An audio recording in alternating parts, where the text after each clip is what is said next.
All right, here we go. Episode 3 of the Dirt Beers podcast with your host Beef and Jonathan. This week we got another guest. We got Kaleb Montgomery from California joining us on the episode today. We're gonna just dive into all things racing with Kaleb, about his career, what he's got going on, on YouTube, just everything Kaleb Montgomery this episode. So, Kaleb, welcome, buddy. Thank you, guys. Thank you for having me. I definitely love talking. If you guys ever see me around the racetrack, I'm definitely a super chat. So this is right up my alley, and looking forward to it. I haven't done a podcast in a long time, so thank you guys for having me. Perfect. Cheers, buddy. I mean, let's start from the very beginning. Let's take it right back. Where does the racing journey begin for you? I mean, it really started, in the base routes. My dad ran quads, and from there, he kind of, with age, you get wise, and with age comes a cage. And he had me, so he got a sprint car. He just pretty much ran local Santa Maria stuff. And from there, with the local Santa Maria stuff, I grew up watching him run non-wing, just really close to my house. And then I got into junior sprints, and there kind of salvaged up and got a micro. And then we've moved up the micro ranks to the supers, or multi is what we call them out here in California, or outlaws if you go back east. And yeah, from there we kind of didn't really expect to do sprint car racing, but it's evolved into what it is now, and now we have kind of a full racing operation. I'm extremely blessed for it.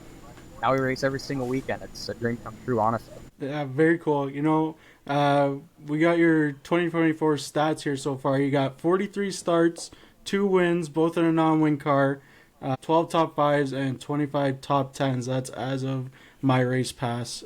Talk to us about your season so far, man. What has it been like? What has been some lows? What has been some highs?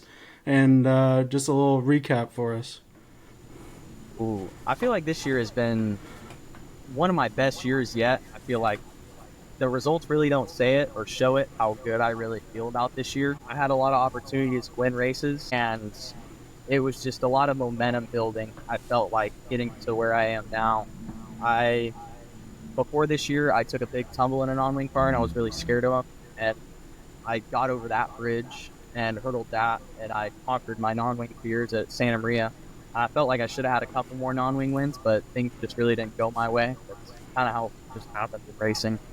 But I want to say the highest of the highs this year was definitely Trophy Cup. The last couple of years, I hadn't made a main at Trophy Cup, and this year, I didn't make any mains at Trophy Cup the last couple of years. And this year, we didn't even have to bat an eye at running a B main. So that was by far the highest of the highs. And I was in the invert every night with the high point guy coming out of heat. So that was crazy. But by far the lowest of the lows was right before that at High Limit Gold Cup. My prelim night, I sucked in qualifying. I sucked in the heat race. And I was just really down on myself. I didn't even run the B main because we're a family team and we butt heads really hard because I set it up, the race car, or I tried to at least. Yeah, nothing was really clicking that night, and I just decided it was time to take off the suit. I didn't even run, and I didn't want to run the rest of the weekend at Gold Cup. I was over it. I was ready to sell everything and be done with it all. So, but I'm really glad we didn't. I mean, I definitely ride the highs really high and the lows really low, but one thing I've gathered from this season is you just got to have fun and enjoy the journey, because there are going to be the highs and there are going to be the lows, but just got to enjoy it. I get strapped into a dirt sprint car every single weekend, and a lot of people don't even get to do that. So just try and ride the wave and enjoy it. And it was a pretty good little weekend for you recently at Vado Speedway Park. Talk to us about that and making the trek out to Vado and coming home with a couple solid, decent runs. That was a really good weekend. That was by far one of my favorite weekends I've ever had in my racing journey so far. We went there, me and Pombo flew out to Phoenix, Arizona on a Monday, and from there, Rex Calderwood, the car owner, let me go through the car, so we pretty much took the time and went through it and made it a carbon copy of the three.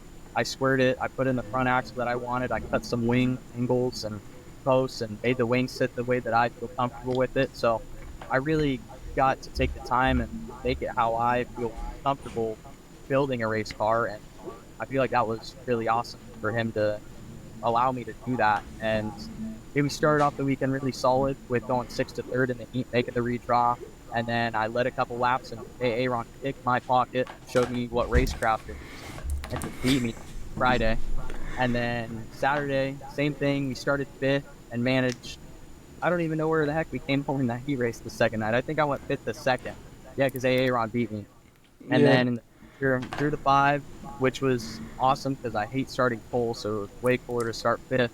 Yeah, charged our way up to the lead, and then the tire decided I shouldn't have won the race. So, but that's the uncontrolled with racing. There's a lot of things you can control, but that's the shitty part about dirt racing is there's a lot of things that you cannot control in this. Awesome, yeah. Talk a little bit about the three car. It's a family team, small team. You know, you're not one of these teams that has three full-time crew guys. Like you're doing a lot of the crew chiefing, car chiefing, tire guy. Like I know you probably have some help along the way, but you know, what's it like being a smaller team and having those good runs? It means a lot. Like with the family team, it's so much fun to just come out here, and I work on the race car all week. It's what I mostly do during the week. I help my mom with her business, but I put my heart and soul into this race team. And the last couple of years, I've grown in massive strides. I am the tire guy. I'm the motor maintenance. I'm the race car maintenance. And then luckily, ever since the Outlaws came, I have Robert and Combo to take a big weight off my shoulders, so I don't have to do that at the racetrack.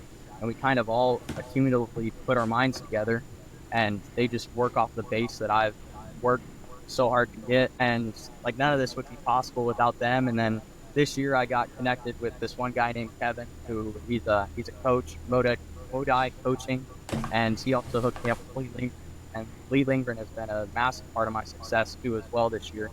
He's taught me a lot about sprint cars and kind of just how to view them and how to look at them. And Kevin's taught me how to get my mind right and put myself in these positions to think about things. And yeah, but more than Combo and Robert, I've had a lot of amazing people behind me that have helped me grow. Like I have a couple of motor buddies back east that help me a lot with motor stuff at FP3 Performance. Frankie, Bob, and then Max has taught me a lot about race cars too, Max Adams. And yeah, I've been very fortunate enough to just accumulate a lot of information. And this year, what also really helped me was KPC, Kent, Steven, and Steve Kent helped me a lot with front axles and teach me a lot about front axles, a couple of things with race cars. And Justin Sanders has also been a big part of my success. He went through my race car and showed me a couple of things and how to look at them as well. And yeah, I've just been very fortunate to have great people behind me and teach me a lot of these things that I kind of have to learn on myself. My dad didn't really run sprint cars the other week. We kind of just went out there once a month and ran a non-sprint car. So I've just kind of accumulated information from a lot of people, but I have a lot of amazing people that help me and show me what to do and how to do it. So you mentioned, this list of people that have helped you out. For all of us who are more northeast guys, obviously Beef and I are both north of the border, but for the guys on the other side of the country from California, what is the California scene kind of like for open wheel and in particular for sprint car racing? Because from my education of California sprint car racing was Jeff Gordon had to leave as a kid because he wasn't old enough to race and could do it in Indiana. Like that was what I knew about California, and then all of a sudden, Kyle Larson starting to shine a light on it. Get some of these California drivers kind of graduating to the top level. But beyond the top level guys that are kind of making headlines in the world of sprint car racing and other series, what is the local scene? What is California really like to base yourself out of and to try to run a sprint car operation like? I love it. I mean, I was literally just talking to someone in the pits. They were asking me what I'm going to do, and I'm like, dude, I'm staying here. I love it. The weather's nice. We have a lot of amazing dirt tracks. We got a lot of amazing people that love what we do out here. Like Cali Dirt Videos is doing a really good job at shining a light on all of our local scenes and just what we have going. Like we have KWS, SCT, we have a new non-wing series called USCS. We got CRA that's just doing what CRA always does, and that's what USAC does, and they do the same thing ever since the 40s and 50s. They haven't changed much. But yeah, we have a lot of new series that are really trying to work and grow, and KWS has done a phenomenal job of getting the 410 scene back going. CT is stronger than ever. We're getting 360 sprint cars. 360s are definitely really prevalent out here. And with USCS, the non-wing series, is really starting to revive, bring 360s and 410s into the same series by restricting 410 and allowing 360s to be open. So there's just a lot of growth, I feel like, happening right now. We got a lot of badass tracks. Like we got Placerville, that's by far one of my favorites. Tulare, Hanford, I like Santa Maria, not a lot of people do, but that's 45 minutes from my house, so I freaking love it. Uh, yeah, and Ventura's been great lately. There's just so many opportunities to go and race every single weekend. Not that like back east you can run 3 different nights a week. Out here you can run, I mean, you can run every single weekend, but you have the option to go to Watsonville on Fridays, or Pico on Fridays, or Maryville on Fridays, or then Placerville Saturdays, or KWS, or Hanford, or Tulare, or Nonding even most weekends. Like, there's just so much you can really do. For a family team, I don't really chase points, so my big thing is I'm just out here having fun and living life. So if some weekend I don't want to go to Placerville because it's 6 hours away, I can go to Kern County or Oildale or Santa Maria and go run non-wing. I'm going to go run non-wing because I have a perfectly capable non-wing car that can win anytime it hits the track. So there's definitely a lot of racing and there's a lot of competition. These guys are no joke out here. I feel like there's 10 guys that can win every single night. The margin between every single guy is so minimal that anyone could win a given night. They're all just really talented and really good. So you talk about, you're just having fun hitting up races that you want to run. Is there any thought ever of maybe jumping on a series and running a series full time for a season? If I were to jump on anything, I think it would be probably King of the West. But the only issue I have with KWS is that we have so many dirt tracks in California. Jim's probably going to get upset, but I'll tell him to his face. I don't understand why we go to Oregon to run a speed week. Same with SCCT. I don't get it. We have enough tracks in California that you could run every single night and have a badass speed week, honestly. So I don't understand why we go to Oregon. That's the only reason why I don't run KWS full time and hunt for a championship. And I like the idea of points racing, but at the same time, I like doing just whatever floats my boat at a given weekend. Like if my sister's coming to town, she goes to school in Tennessee, I want to go and race Santa Maria, so that way her and her friends can come out. They can all sit up in the stands and watch me race 30 minutes from home, and then we can go home and drink and have a good time instead of going to Placerville. And she's not going to want to go to Placerville, so that's kind of where I'm at with it. I'm just content and happy doing what I just really want to do. But if KWS were to nip that speed week in Oregon in the butt, I got to work all week, even though racing is my dream. I don't want to. My dad can't take away time from work. My mom can't either. My dad's the one who drives the truck and trailer, and mom's the money man in the family, so she can't be taking that kind of time away from work just for me to do what I want to do. It's just difficult. I like the Skagit idea of Dirt Cup, but like, man, why not? Why would that be a point show? Why not just make it Dirt Cup and take a weekend off? Like, there's a couple things where I just scratch my head. So looking around at like that West Coast scene, you mentioned some tracks that like pop up on major tours, but is there maybe a diamond in the rough? Is there somewhere that, you mentioned a couple of your favorite tracks right off the hop, but if somebody was planning like a dirt trip out west and they were going to stop through California, is there one or two tracks where you're like, I don't care where you're from in the country or where you're from in the world, you got to come watch a race at this particular track? I would probably say definitely Placerville, but I feel like a lot of people know about Placerville, and that place is badass. But kind of the diamond in the rough that doesn't really get the streaming highlights that it probably really deserves is Paris. Like, Paris is phenomenal. I've been there twice to watch a race. My mom hates non-wing, and she hates Paris, so I'll probably never get the opportunity to go and do that. But in the same respect, I think Paris is probably one of the coolest freaking things anyone could do. Very cool. And we talk about wing versus non-wing. You look at your starts this year on My Race Pass, and it goes wing 360, non-wing 410, non-wing 3, like, just jumps back and forth between all the different classes. What is it like jumping those kind of cars with the different power ratios and then taking the wings off and putting the wings back on? I feel like it's not as difficult as a lot of people might think it could be. I truly believe that there's race car drivers. Not saying, I am a race car driver, but like, what I truly like about dirt racing is people that can go from one to another and just hop in it and say they all have the same tools, just get in it, make it work. So, like, I don't think it's too difficult. It's definitely unique jumping from one to another, especially in one weekend or doing double duty. But I feel like if you're like a kid that plays iRacing and you do it all the time and you're dumping back and forth, it's just a simulator, Like, it's not too bad. It's just more of a feeling kind of thing. Like, the left rear picking up in a non-wing car scares the shit out of me. But, like, my non-wing buddies that I talk to, they're like, why would you want the left rear frame rail to slam into the dirt? Like, that's got to feel weird. And I don't know. It's just kind of whatever you run every weekend, you just get accustomed to it. But I think there's something also about being comfortable in the uncomfortable and going out of your comfort zone. And I think that makes you a better race car driver. And that's why I like to do it. I like to be uncomfortable every once in a while, because I think that's when I really grow as a race car driver. You mentioned the uncomfortability of it all. What's that one kind of adjustment where it's like it kind of throws your head for a bit of a trip the first time you go in it? It's like, is it a power related thing? Is it the wing versus non-wing? What's that one adjustment where like you go and make a jump on a weekend or from race to race and you're just like, oh yeah, no, I'm driving one of these things, I got to do this? For me, it's kind of, if you've ever seen a picture of me running a non-wing car, it's all the sun that comes in through the whole entire opening. Like, I never fucking thought about that. Like, I run a lot of tape whenever I run a non-wing car. I'll tape up top so I can't see, like, sunlight, and then I'll tape really far down and on the sides so that way no sun comes in. Because whenever I do run non-wing, all the tape comes off at night.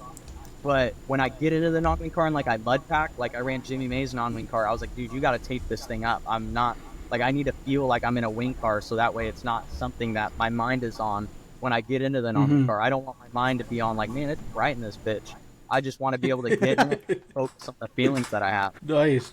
I never even thought about that, honestly. I didn't think that was something that, I mean, it makes sense, obviously, but yeah, that was a good answer. It's the light for me. It's not the power. It's not the being sideways. It's the light. The light shines in your eyes and you can't see that far.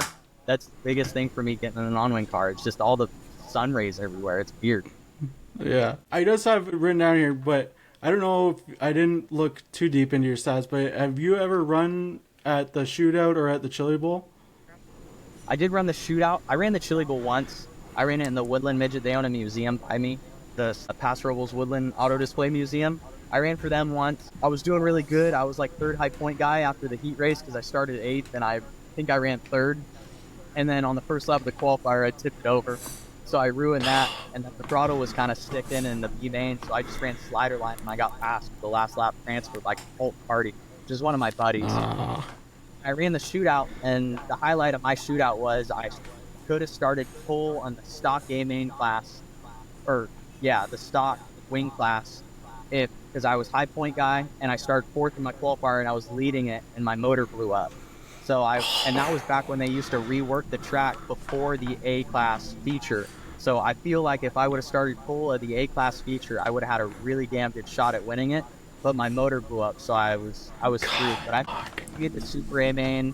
I made the non-wing stock A-main, and I didn't get to run the stock A-main because I blew up my motor. And then, I didn't make the Outlaw non-wing. Is that a race you want to get back to one day? Try it again, take a shot at it? Yes and no. I like micros, but I don't know. There's something about micros. I love sprint cars.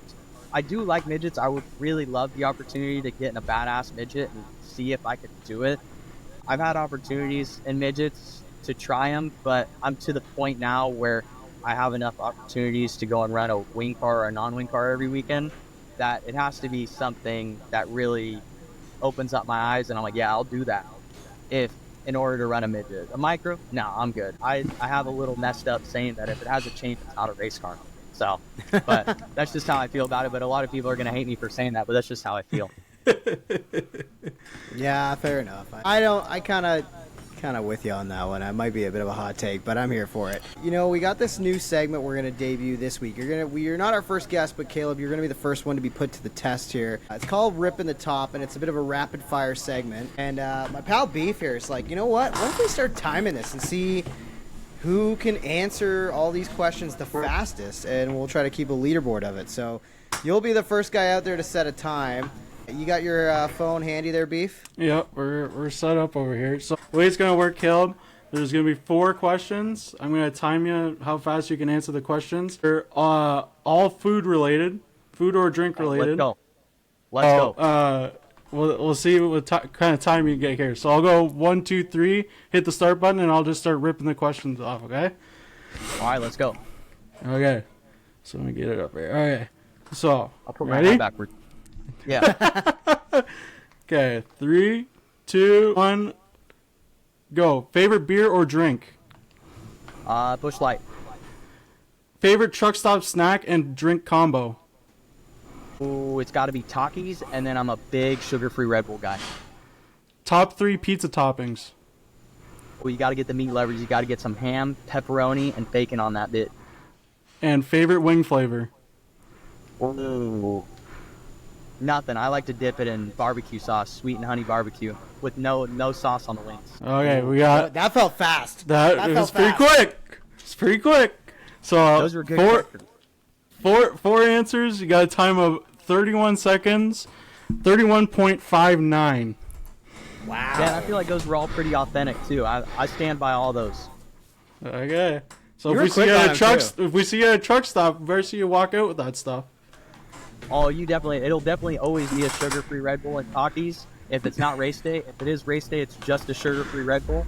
But and then yeah, if it's a pizza, it's definitely always meat lovers and no pineapple ever. Another no pineapple guy. Hey, you Yeah, and Clinton can share a pizza. For last guest, Clinton Boyles was all about hating on the pineapple too, which I'm a supporter of that. I hate the pineapple on pizza as well. No, I'm all about ranch, dude. You could dunk that bad boy in some ranch, maybe even douse it, but like no pineapple. Ranch You is gotta have the blue cheese. That's my. You can tell he's a Southwest guy, not a Northeast guy. I was like, you got to go blue cheese. Come on. Yeah, no blue cheese, dude. No, I'm not about that. But the ranch, gotta- if you ever catch me with pizza and no ranch, I won't even eat it. Yeah. Wow. One of my questions was, you think you're ever gonna come up here to the East Coast, Northeast, and race up here with us? You know, you could get to Buffalo, around Buffalo. We get you some nice buffalo chicken wings. If I did get the opportunity, I would definitely take it. I've always said I don't want to move out of California. I freaking love it here. My family's here. I love the weather. The weather's a big thing for me, dude. I love the California weather. It's too nice. Everything else about California sucks.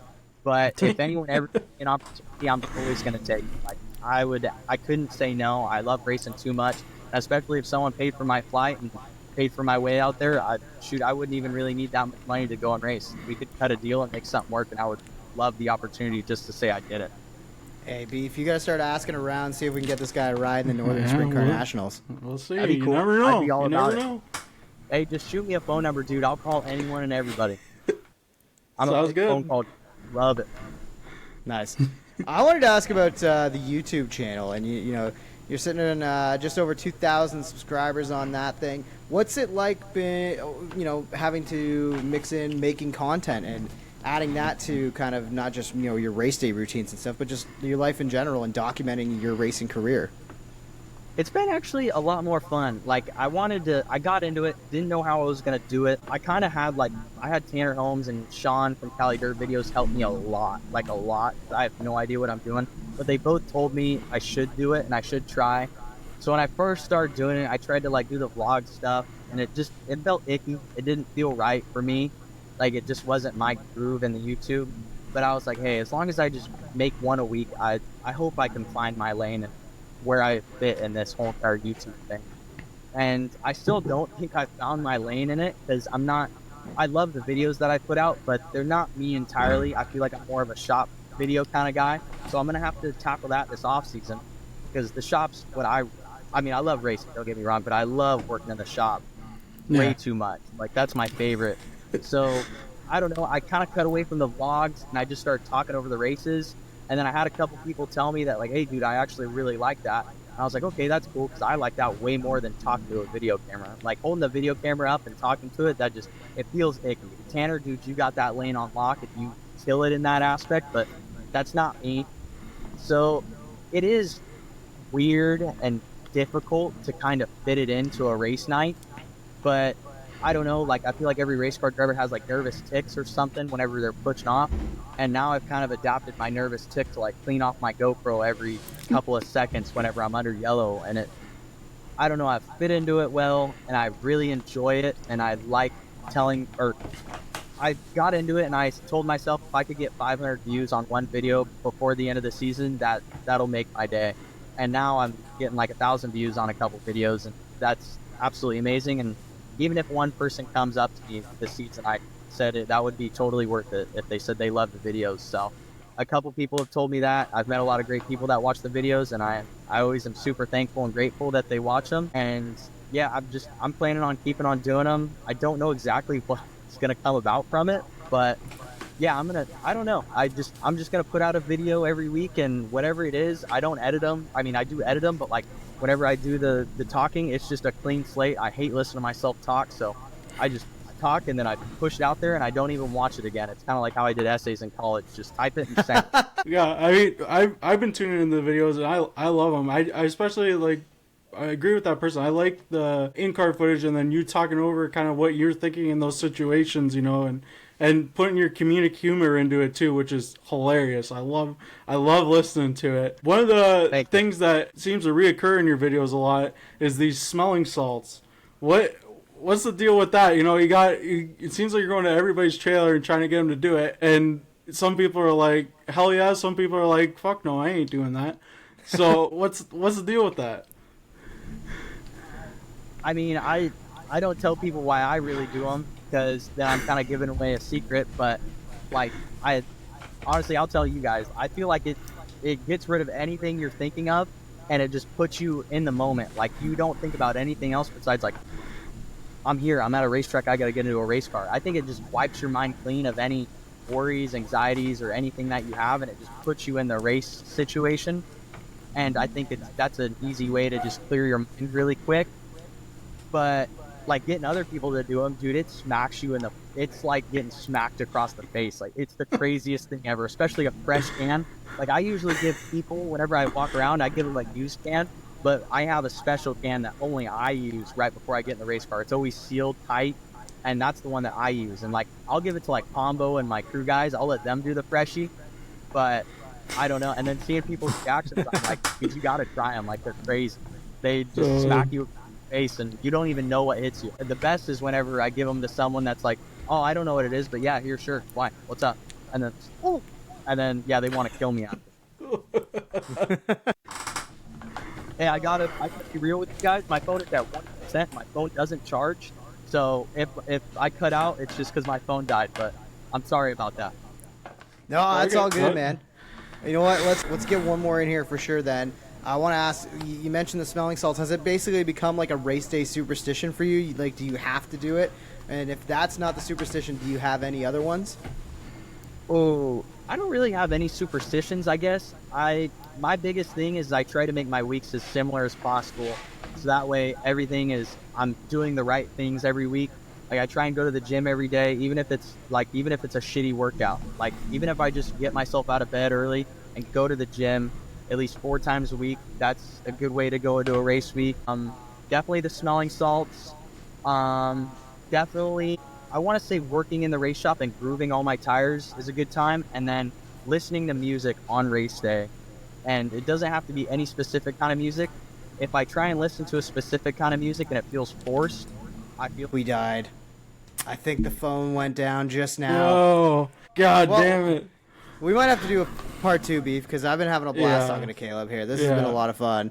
I think, maybe we'll try and get maybe later this week, before next week, and get a part 2 and maybe combine them or something. But yeah. Where do we find Dirt Beers? Where do people subscribe to the show? Yeah, so everybody, if you want to follow the Instagram, it's at dirt.beers. Post every day, either clips from the podcast or the normal 6 photos a day. If you want to follow me personally on Instagram, it's _beef_.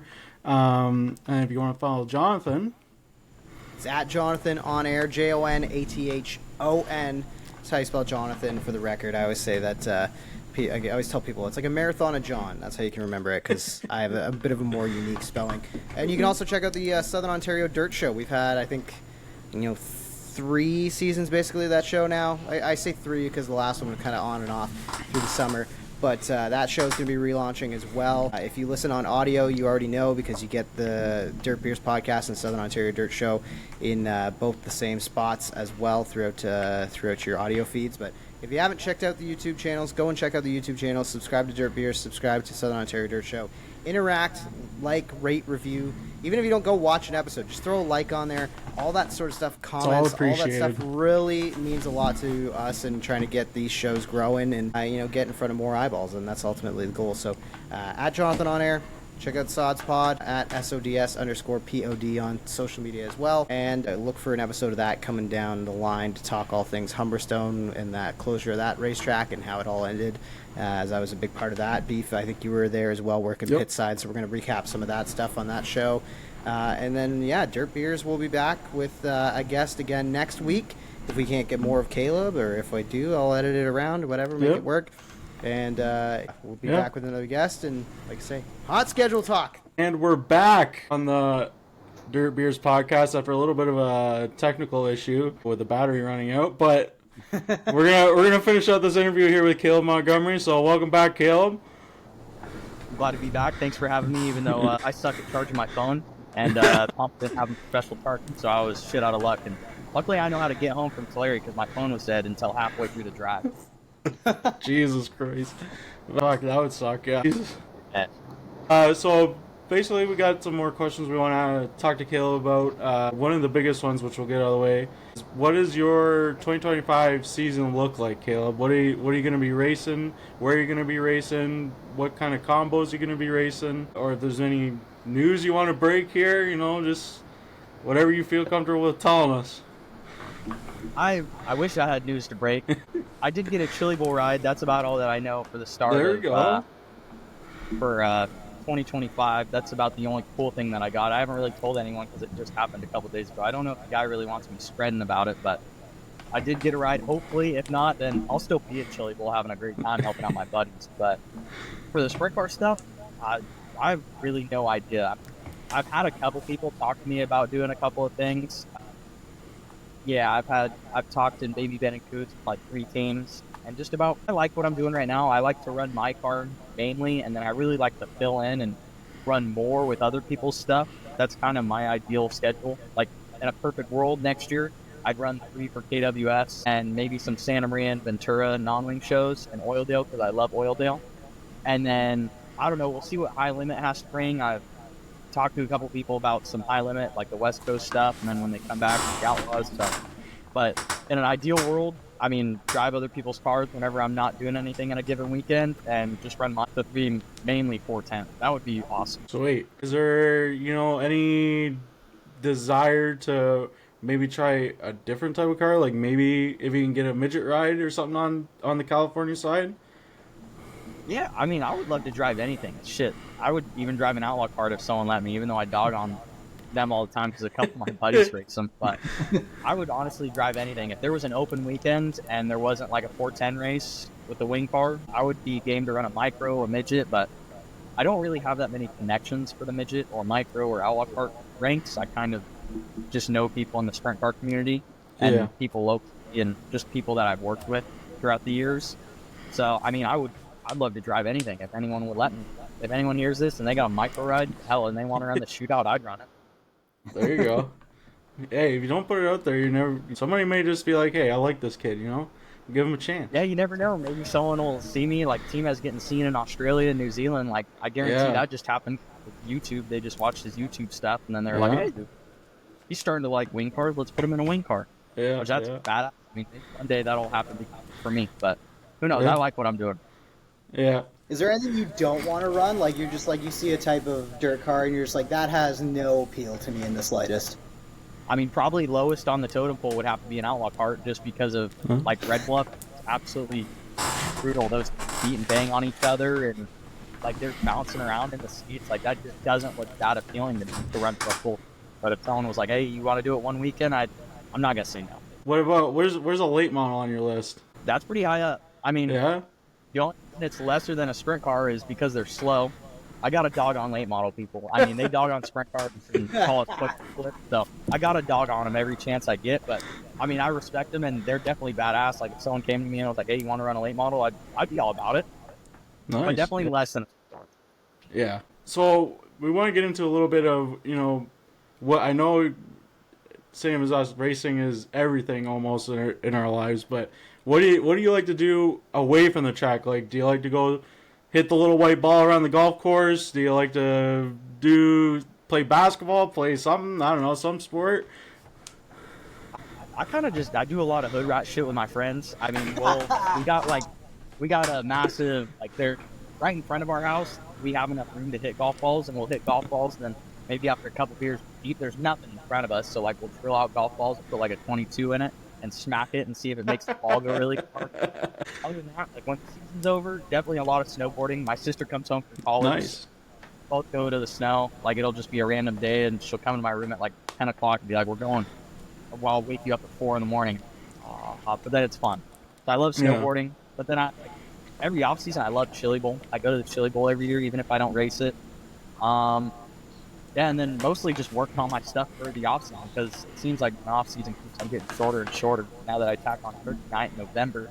So it leaves me less time to work on that and do other stuff during the whole off season. And then with Chili Bowl and stuff like that, that just shortens it up more. And now High Limits come to town in the beginning of March.